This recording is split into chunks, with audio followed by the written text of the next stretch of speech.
Jesus tem que ser formado dentro do nosso interior.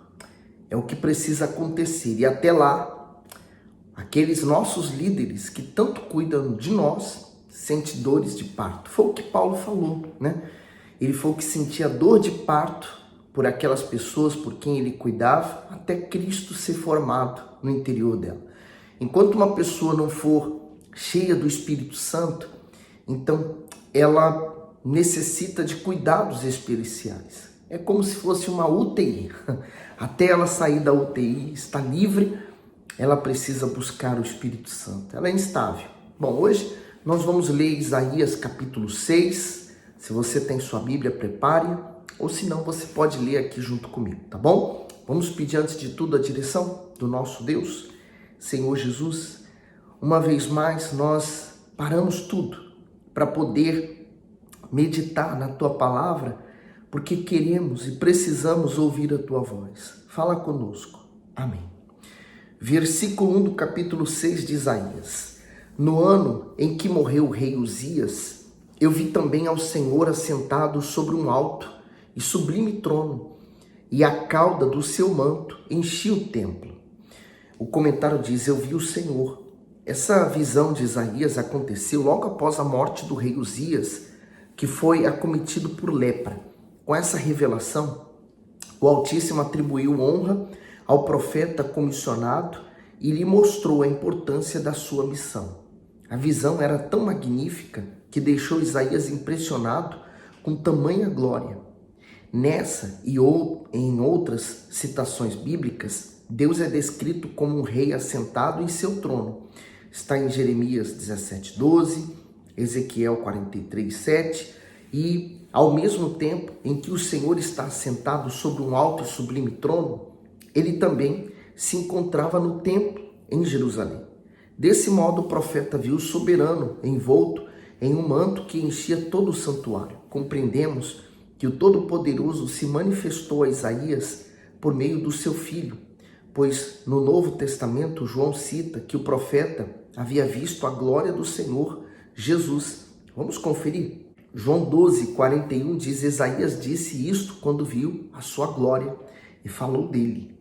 Quando nós vemos citações no Novo Testamento referente ao Velho, ele só está testificando que o Velho Testamento foi real, é verdadeiro e é autêntico. Então, você imagina essa visão que Isaías teve. Lembra que nós lemos em vídeos anteriores que Uzias ele ficou leproso porque ele queria assumir o papel de um sacerdote ao entrar no templo. Então, olha só a visão que Deus está dando para os seus servos agora. No 2, serafins estavam por cima dele. Cada um tinha 6 asas, com 2 cobriam os seus rostos, e com 2 cobriam os seus pés, e com 2 voavam. O comentário diz: serafins são seres angelicais que auxiliam direta e ininterruptamente o Senhor em volta do seu trono. Em hebraico, serafim significa seres ardentes, porque refletem de tal forma o esplendor do Altíssimo que aparentam arder em chamas. 2 de suas asas cobriam o seu rosto em demonstração de reverência à presença de Deus. Outras 2 cobriam os pés em sinal de humildade, e as outras 2 voavam, expressando prontidão em servir ao Senhor. Isso mostra que o respeito, a humildade, a disposição em obedecer ao Altíssimo fazem parte do caráter de todos aqueles que o consideram e se submetem a Ele. No 3, e clamavam uns aos outros, dizendo: Santo, Santo, Santo é o Senhor dos exércitos. Toda a terra está cheia da sua glória. O comentário, ele diz: Santo, Santo, Santo. A repetição da palavra santo por 3 vezes enfatiza a divindade e pureza e o senhorio do Todo-Poderoso. Apocalipse 4:8, ele diz assim: e os 4 animais tinham cada um de per si 6 asas, e ao redor e por dentro estavam cheios de olhos, e não descansavam nem de dia nem de noite, dizendo: Santo, Santo, Santo é o Senhor Deus, o Todo-Poderoso, que era, que é e que há de vir. Continuando o comentário do bispo: portanto, sua santidade é a expressão mais elevada da sua natureza e por meio dela o Senhor dirige as suas ações. Entendemos que o Eterno tem outros preciosos atributos, mas nenhum deles é repetido dessa forma. Não vemos Deus é misericórdia, misericórdia, misericórdia, ou amor, amor, amor. Por exemplo, diante disso, o Altíssimo deseja ressaltar ao homem que ele odeia o pecado e que, por sua própria natureza, jamais falhará ou compactuará com qualquer erro. Assim como os serafins proclamavam a reverência e reverenciavam a sua santidade, nós também devemos fazê-lo. Você, quando ora o Pai Nosso, você diz, santificado seja o teu nome, não é? Então, quando nós fazemos isto, nós estamos falando que Deus é santo. E se Ele é santo, Ele não vai entrar, por exemplo, num corpo sujo. Se o nosso corpo é templo do Espírito Santo, Ele não vai entrar num corpo sujo. Eu preciso me santificar. Então, qual o significado da palavra santificado? Separado. É aquela pessoa que foi separada, né? Eu fui separado do pecado. Eu fui separado do espírito deste mundo para poder ser, então, o abrigo de Deus nesse mundo. Então, onde eu chegar, aonde eu for, eu levo essa essência dentro de mim, a essência do Espírito Santo. No 4.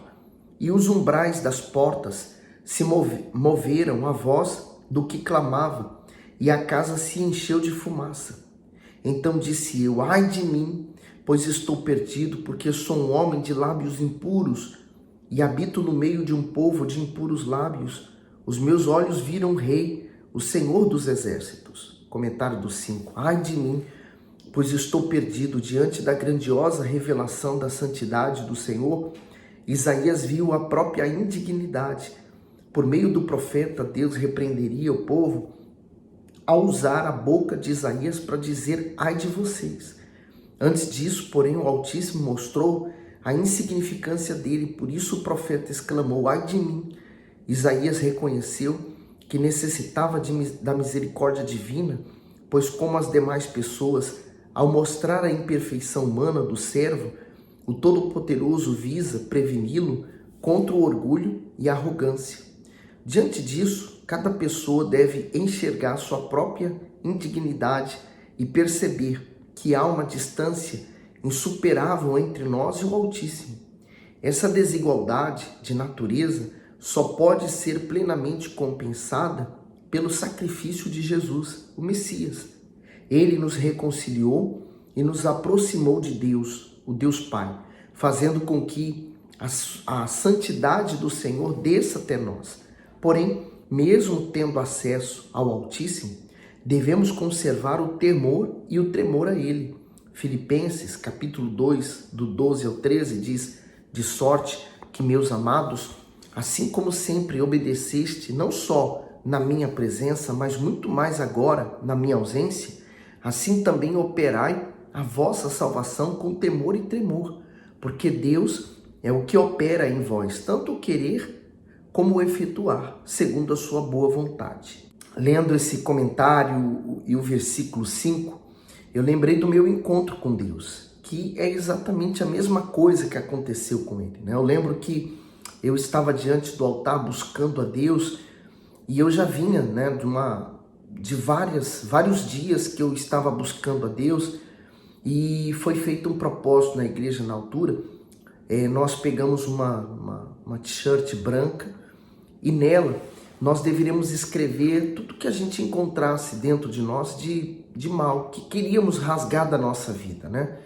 Então, eu lembro que o bispo na altura fazia uma oração por volta da meia-noite, então eu fazia com aquela t-shirt e eu passei aquele período, né, daquela campanha, escrevendo tudo que eu achava dentro de mim que eu queria rasgar da minha vida, né? E aí, quando chegou no dia da entrega desse propósito, eu estava tão entregue a ele, né, que eu fui à frente do altar, todos fomos, e eu lembro que quando o bispo falou assim, rasga essa t-shirt, eu estava com tanta aquela sede de querer rasgar e tirar aquelas coisas que eu encontrava dentro de mim, que quando eu rasguei, Eu me senti a pior de todas as criaturas, porque é como se a gente visse a glória de Deus, né? A grandeza de Deus tão grande, a santidade de Deus tão grande, você se sente assim, eu não posso estar na presença dele. Eu sou a pior de todas as criaturas.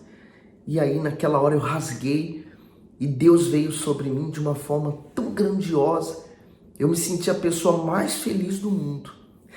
Ao mesmo tempo me senti o mais sujo, o pior, o mais pecador e ao mesmo tempo o mais bem-aventurado, o mais feliz.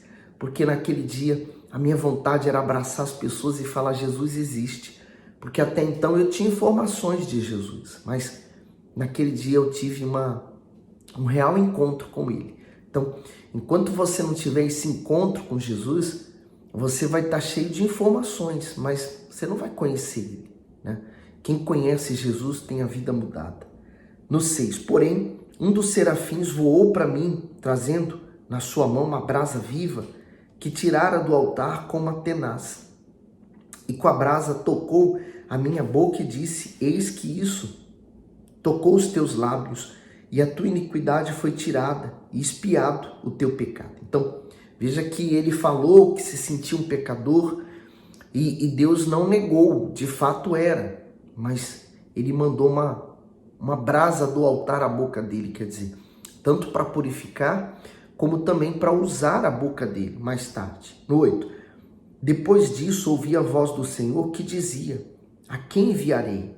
E quem há de ir por nós? Então disse eu: eis-me aqui, envia-me a mim. O comentário do 8. Quem há de ir por nós? O pronome no plural significa que aquele que aceita o chamado de Deus entra para uma equipe celestial da qual fazem parte a Santíssima Trindade, os anjos e os servos comissionados. Isaías ouviu a voz do Altíssimo e cumpriu a missão com zelo e prontidão. Mas hoje, quem escuta o que ele diz? O Senhor continua à procura de pessoas dispostas a levar sua palavra aos aflitos e cativos desse mundo. Podemos ouvir o seu chamado no semblante abatido dos perdidos, no gemido dos doentes e nas lágrimas dos desesperados. Mesmo sendo um chamado urgente, Deus dá liberdade ao homem de aceitar seu convite e se oferecer a ele com a máxima presteza e fidelidade. Nos dias de hoje é tão difícil achar pessoas que têm essa disposição de se entregar ao altar, à obra de Deus, né? Por isso que Deus diz: a quem enviarei? Mas ainda assim existe uma pequena parte de servos que estão com essa disposição. Muitas pessoas não têm o desejo de servir, querem ser servidas. É diferente. 9. Então disse ele: vai e dize a esse povo: ouvis de fato e não entendeis, e vedes em verdade, mas não percebeis? Engorda o coração deste povo e faz-lhe pesados os ouvidos e fecha-lhes os olhos, para que ele não veja com os seus olhos e não ouça com os seus ouvidos, nem entenda com o seu coração, nem se converta e seja sarado. Então disse eu: até quando, Senhor? E respondeu: até que sejam desoladas as cidades e fiquem sem habitantes, e as casas sem moradores, e a terra seja de todo assolada. E o Senhor afaste dela os homens, e no meio da terra seja grande o desamparo. Porém, ainda a 10ª parte ficará nela, e tornará a ser prestada, e como o carvalho, e como a azinheira, que depois de se desfolharem, ainda ficam firmes. Assim a santa semente será a firmeza dela. É forte, né? Quer dizer, agora Deus quer contar com ele, mas para uma missão muito difícil, né? Que vai ser anunciar a destruição que vai haver. Não vai ser fácil. A vida de Isaías não iria ser fácil. Agora, veja o contraste, né? Enquanto Uzias entrou no santuário querendo profanar o santuário, quer dizer, ali acontecendo tudo aquilo em volta, né? Uzias se tornando leproso, veio então uma grande visão para Isaías e uma grande missão. Isaías capítulo 7 começa com um comentário do bispo dizendo: a coalizão. Peca, rei de Israel, também chamado de Efraim, e Rezim, rei da Síria, intentaram fazer uma coalizão para barrar o crescimento, a ascensão do império assírio. Eles convidaram Acaz, rei de Judá, para se tornar seu aliado, mas ele rejeitou fazer aliança. Por isso sofreu duras ameaças de retaliação. Por meio de Isaías, Deus encorajou Acaz a não temer, porém ele ignorou os conselhos do profeta e se dirigiu ao rei da Síria em busca de proteção. Para pagar o preço desse acordo contrário à vontade do Todo-Poderoso, o rei de Judá foi capaz de saquear o templo e oferecer seus tesouros à Síria, além de sacrificar aos deuses pagãos seus próprios filhos. Da mesma forma, muitos professam ter fé, mas não conseguem confiar em Deus nos momentos mais difíceis. Se a confiança falhar, a ansiedade e o desespero tomarão conta da pessoa e ela terá que se submeter à imposição do mal sobre a sua vida. Então, o que nós vamos encontrar? Uma nação se corrompendo, se perdendo, o profeta, homem de Deus, vendo tudo aquilo, tentando alertar e o povo cego. Não é fácil. Eu sei, porque assim como eu também sou pastor da igreja, e a gente tem as pessoas com quem nós tentamos alertá-las, abrir os olhos delas, e por vezes elas ficam até com raiva de nós, achando que nós queremos o mal dela. A mesma coisa se passa no passado. O que se passou no passado se passa no presente. Versículo 1 do capítulo 7. Sucedeu, pois, nos dias de Acaz, filho de Jotão, filho de Uzias, rei de Judá, que Rezim, rei da Síria, e Peca, rei de Remalias, rei de Israel, subiram a Jerusalém para pelejarem contra ela, mas nada puderam contra ela. E deram aviso à casa de Davi, dizendo: a Síria fez aliança com Efraim. Então se moveu o seu coração e o coração do seu povo, como se movem as árvores do bosque com o vento.